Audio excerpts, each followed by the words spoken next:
আসসালামু আলাইকুম দর্শক, সবাইকে ভ্যালেন্টাইন ডের শুভেচ্ছা জানিয়ে ভ্যালেন্টাইন ডে স্পেশাল একটি স্ন্যাক্স দেখার জন্য রেবেকাস কুইজিনে আপনাদের সবাইকে ওয়েলকাম জানাচ্ছি। এটি দেখতে খুবই কিউট এবং খেতেও মজা। চলুন শুরু করি বানানো। এর জন্য আমি একটি মিক্সিং বোলে 2 কাপ ময়দা নিয়েছি। এটা চেলে নেবেন ময়দাটা। এর মধ্যে চিনি, লবণ, বেকিং পাউডার সমস্ত কিছুর উপকরণ আমি ডেসক্রিপশন বক্সে লিখে দিব, আপনারা একটু কষ্ট করে চেক করে নেবেন। এটা মিলিয়ে নিলাম এবং এতে আমি একটা ডিম আর 2 টেবিল চামচ তেল দিয়ে একটু মিশিয়ে নেব। এবার এর মধ্যে আমি দুধ দিচ্ছি, ঠান্ডা দুধ, ফ্রিজে ঠান্ডা দুধ। এটা আমার 3/4 কাপ লেগেছে, অল্প অল্প করে দিবেন, আপনাদের একটু কম বেশি লাগতে পারে। নরম করে মাখবেন না, একটু শক্ত মতো থাকবে ওটা, নরম করে ফেলবেন না কিন্তু। মেখে আমি 20 মিনিট রেস্ট দেব। রেস্ট দিলে আর একটু সুন্দর সেট হয়ে যাবে। ভালো করে 5-7 মিনিট মাখতে হবে। দেখুন এরকম একটা হবে শক্ত, এরকম শক্ত। 20 মিনিট ঢেকে রাখবো।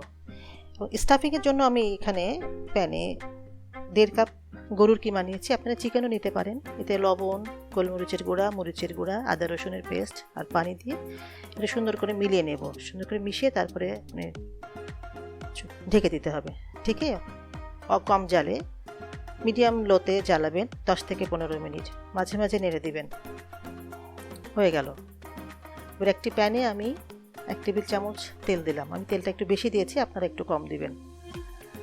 আর 1 কাপ পেঁয়াজ এরকম ডাইস দিয়েছি। চাইলে আপনারা আরেকটু কুচি করতে পারেন, ছোটো কুচি করতে পারেন, আমি এরকম দিয়েছি। আর চাইলে পেঁয়াজটা আরেকটু বেশিও দিতে পারেন, বেশি দিলে ভালো লাগে।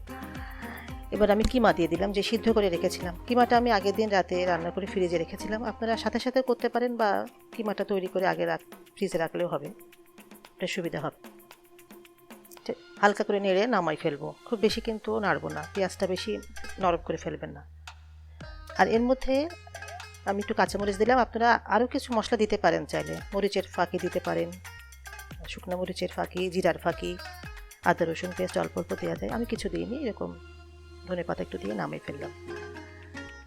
এবার আমি যে কিমাটা করেছি ওতে আমি 2 টেবিল চামচ চিলি গার্লিক সস দিয়েছি। আপনারা চিলি গার্লিক সস বা টমেটো সস, টমেটো কেচাপ যে কোনো কিছু দিয়ে মিশিয়ে নেবেন। রেখে দিলাম এক সাইডে। এবার যেই ডোটা করেছিলাম, ডোটা আমি সমান 2 ভাগে ভাগ করলাম। করে এই ডোটাকে আমি যতটা সম্ভব পাতলা করে এবং বড় করে বেলতে হবে, যতটা সম্ভব বড় করা যায় এবং যতটা পাতলা করা যায় আস্তে আস্তে করে বেলবেন। এভাবে বেলতে হবে। একটা বেলে রেখে সাইডে রেখে দিবেন। একটা বাটিতে আমি 3 টেবিল চামচ গলানো বাটার নিয়েছি, আর ওতে 1 টেবিল চামচ মতো ময়দা দিয়ে একটু পেস্ট করে রেখেছি। এবং যেটা একটা রুটি বেলে তার উপরে পেস্টটা ভালো মতো লাগিয়ে আরেকটা রুটি ওর উপরে দিয়ে দিচ্ছি, সুন্দর করে বিছিয়ে নেব। দেখুন একটার উপরে একটা এভাবে বিছিয়ে নিতে হবে, সমানে সমানে বিছাই দিবেন। আস্তে আস্তে করবেন, ব্যাপারটা ধৈর্য নিয়ে। আস্তে আস্তে চাপ দিলে একটু বড় হতে থাকবে এবং বেলুন দিয়ে আরেকটুখানি বড় করে ফেলবেন। যতটা পারবেন একটু বড় করে নিলে পরে এটা ভালো হবে, লেয়ারগুলো ভালো হবে। আসলে এটা ঠিক প্যাটিস না, প্যাটিসের মতোই অনেকটা খেতে, প্যাটিসের লেয়ার আসলে আরও অনেক বেশি থাকে। কম লেয়ার দিয়ে স্ন্যাক্সটা বানিয়েছি। আচ্ছা, এটাকে একটু রোল করে এটা 10 মিনিট আমি একটু ঢেকে রেখে দেব। আচ্ছা, 10 মিনিট পরে এটা আপনারা যে কোনো সময় করতে পারবেন। ভ্যালেন্টাইন ডেতেই খেতে হবে ব্যাপারটা তা না। ছোট ছোট করে কেটে নিলাম। আপনারা চাইলে আর একটু বড় কাটতে পারেন, যদি আর একটু বড় শেপ করতে চান। আপনারা তো দেখেছেন প্রথমে। আর যদি ছোট করতে চান আর একটু ছোট করে কাটবেন। আর আমি যেভাবে করেছি আমি এইরকম সাইজে রেখেছি। আসলে আস্তে আস্তে করে বেলবেন, খুব বেশি পাতলা করবেন না, খুব মোটাও রাখবেন না। মাঝখানটা একটু ভারী থাকবে, মাঝখানে স্টাফিং যাবে তো একটু ভারী থাকবে। আচ্ছা, বেলে নিলাম। নিয়ে এবং এই যে 1 টেবিল চামচ মতো আমি পুর দিলাম। আপনারা এই স্টাফিং যে কোনো কিছুর করতে পারেন।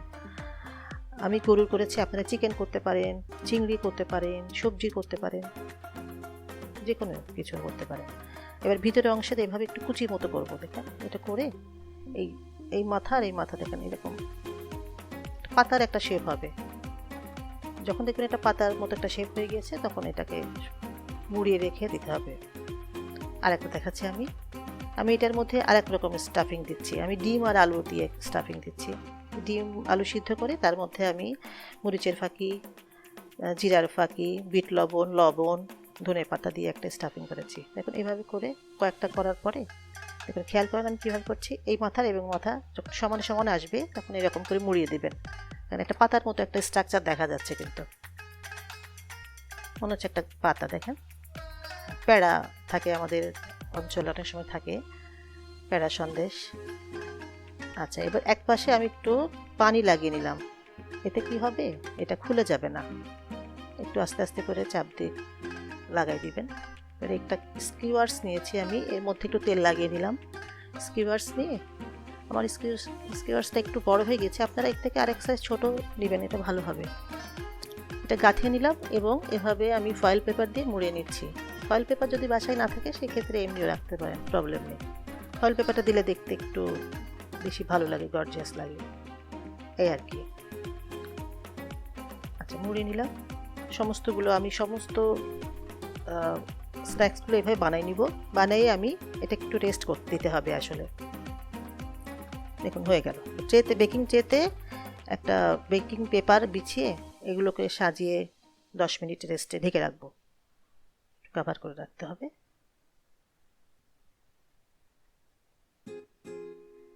কভার করে রেখে 10 মিনিট পরে ফিরে আসবো। 10 মিনিট পরে এবার আমি একটু ডিম ব্রাশ করে দিব। ডিমটা একটু ফেটে নিয়ে ব্রাশ করছি। ডিমের মধ্যে যদি একটু দুধ দেন তা সেক্ষেত্রে একটু বানগুলো একটু সফট হয়। আমি শুধু ডিমই দিয়েছি আজকে, দিয়ে উপরে একটু তেল ছড়িয়ে দিচ্ছি। দেখুন তেলটা ছড়িয়ে দিচ্ছি না ঠিক, উপরে এভাবে একটু অল্প করে করে মাঝখান উপরে দিয়ে দিচ্ছি আসলে।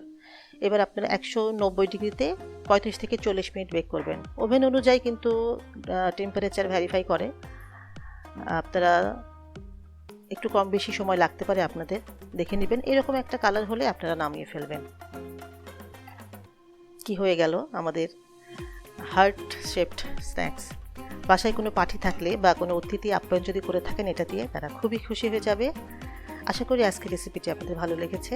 যদি ভালো লেগে থাকে আমাকে সাবস্ক্রাইব করবেন, লাইক করবেন। আবারও আসবো নতুন কোনো রেসিপি নিয়ে। ততক্ষণের জন্য আল্লাহ হাফেজ।